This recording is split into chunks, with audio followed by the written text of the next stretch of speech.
America is many things to many people. To a 17-year-old kid, it's the malt shop on the corner.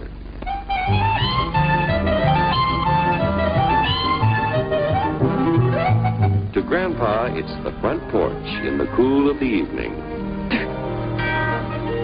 To Mother and her family, it's church on Sunday morning. And to Dad, it's his favorite relaxation.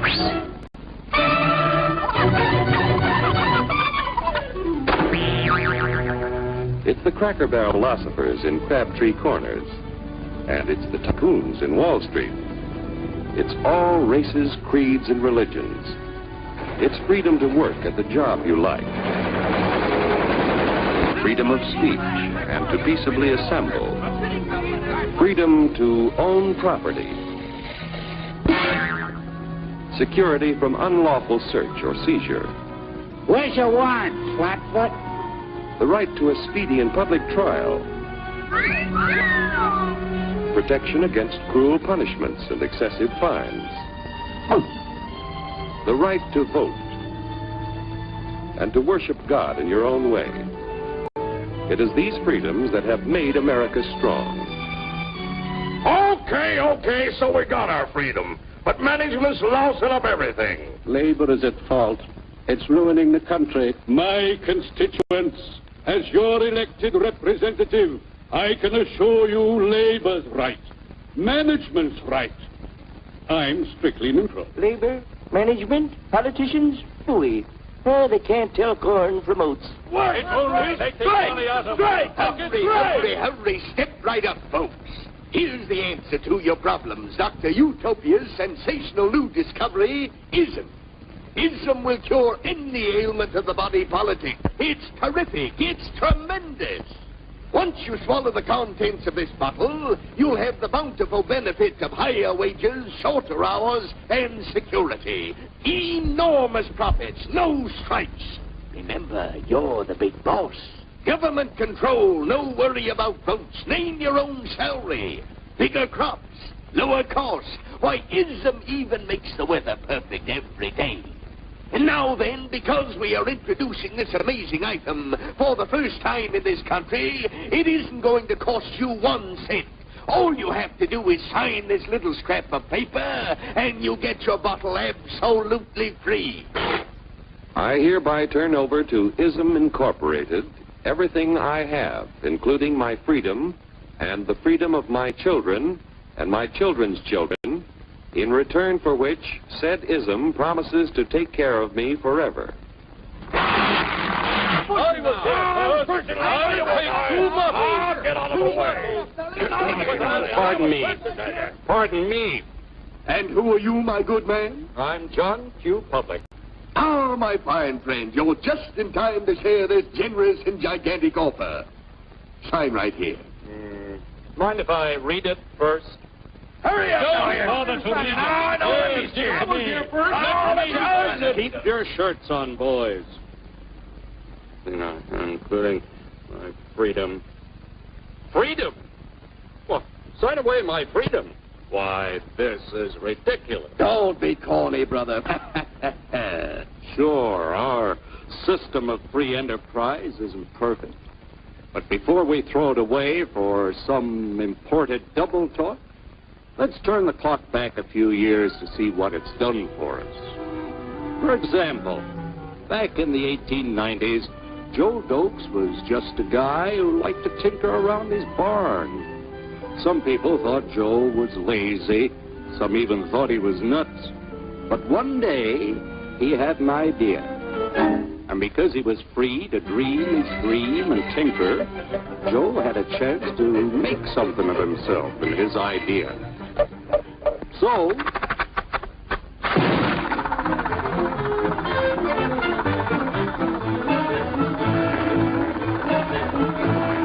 of course, some people didn't think so much of Joe's idea.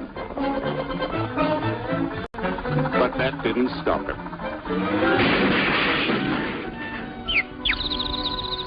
So Joe got some money from young Aunt Minnie and Uncle Angus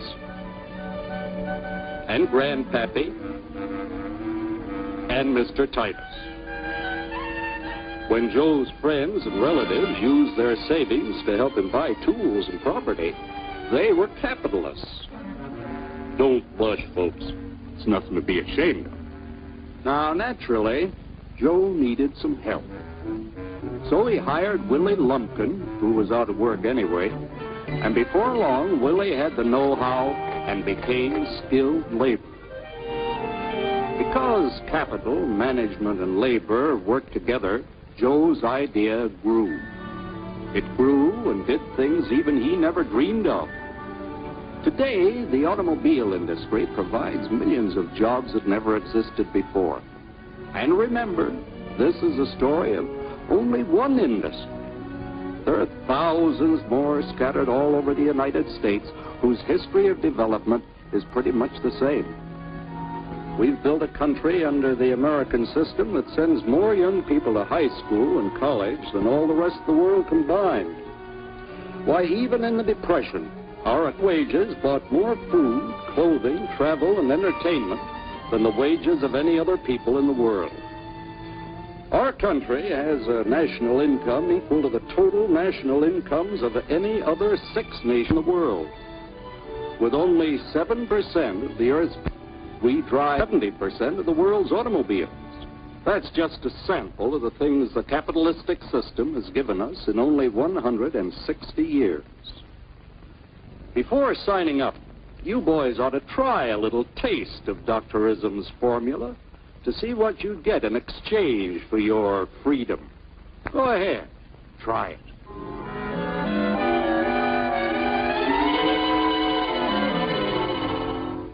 You can't do this to me! I'll strike! The state forbids strikes. Wait till the union hears about this! Ah, yes, the Union. Welcome to our ranks, number 1313. I'll take this case to the Supreme Court. The state is the Supreme Court. Our decision is as follows. No more private property. No more you. The farm vote will put a stop to this. Farmers don't vote anymore. What'll they do for seed next year? You won't have to worry about next year. The state will do your planning from now on. We must fight to regain our freedom, or everything is lost. Everything! Everything is fine. Everything is fine. Everything is fine. Everything is fine. Everything is fine. When anybody preaches disunity, tries to pit one of us against the other through class warfare, race hatred, or religious intolerance, you know that person seeks to rob us of our freedom and destroy our very lives. And we know what to do about it. Now, gentlemen, no violence, please. Don't throw those bottles. Don't throw those bottles.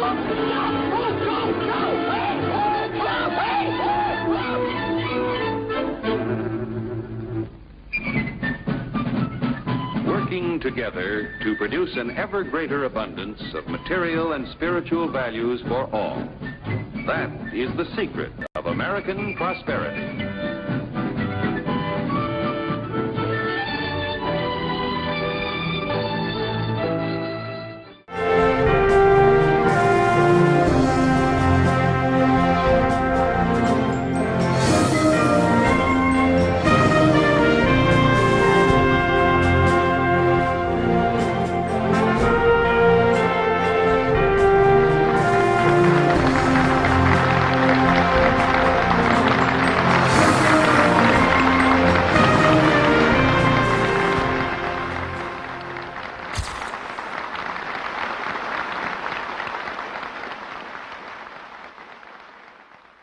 A part of that plan, of course, is to induce the gradual surrender of American sovereignty, piece by piece and step by step, to various international organizations, of which the United Nations is the outstanding but far from the only example.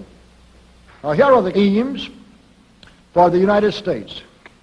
1, greatly expanded government spending for every conceivable means of getting rid of ever larger sums of American money as wastefully as possible. 2, higher and then much higher taxes. 3, an increasingly unbalanced budget despite the higher taxes. 4, wild inflation of our currency. 5, government controls of prices, wages, and materials, supposedly to combat inflation. 6, greatly increased socialistic controls over every operation of our economy and every activity of our daily lives. This is to be accompanied naturally and automatically by a correspondingly huge increase in the size of our bureaucracy and in both the cost and reach of our domestic government. 7, far more centralization of power in Washington and the practical elimination of our state lines. There is a many-faceted drive at work to have our state lines eventually mean no more within the nation than our county lines do now within the states. 8, the steady advance of federal aid to and control over our educational system, leading to complete federalization of our public education. 9, a constant hammering into the American consciousness of the horror of modern warfare, the beauties and the absolute necessity of peace, peace always on communist terms, of course. And 10, the consequent willingness of the American people to allow the steps of appeasement by our government which amount to a piecemeal surrender of the rest of the free world and of the United States itself.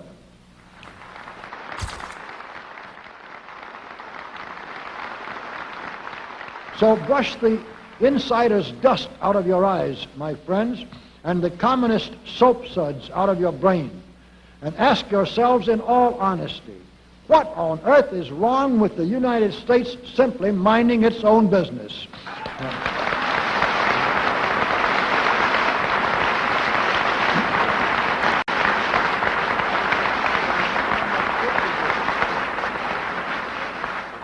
Or with having its foreign policy function primarily for the safety and benefit of the American people.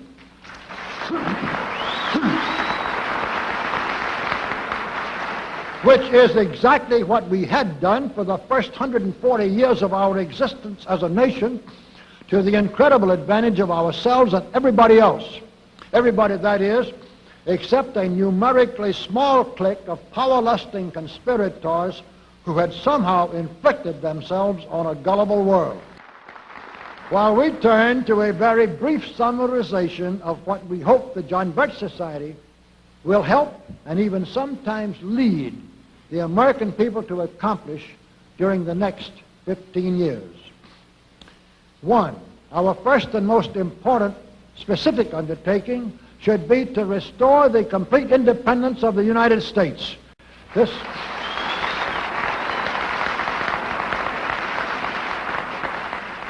This includes our resolution to get us out of the United Nations and get the United Nations out of the United States.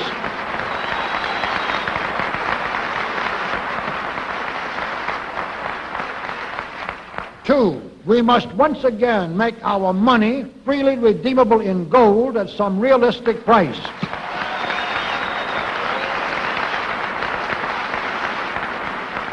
And we must take all practicable legislative steps to prevent a recurrence of the enormous thievery and other subversive crimes that have been perpetrated on the American people through a contrived inflation by every president from Franklin Roosevelt through Richard Nixon.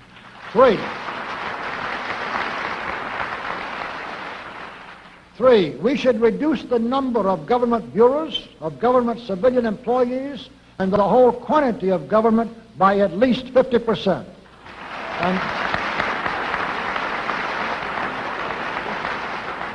And we should achieve at least this much reduction in proper fashion through gradually convincing a majority of the American people of the wisdom of such a course.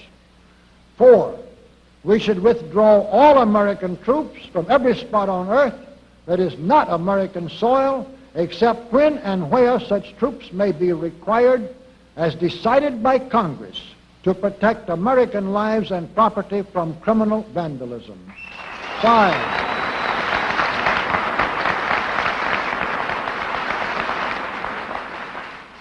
5. We should get government out of the areas and functions and activities where government does not belong. Again, all steps to this end should be taken gradually, but nevertheless just as rapidly as enough of the American people can be persuaded to support such progress.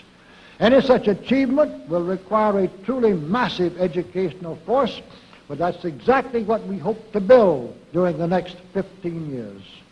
We could go ahead for at least 100 numbered items, but the John Birch Society will undoubtedly be working on more than that many specific projects, which will be laid out in its bulletins before another 180 months will have rolled around.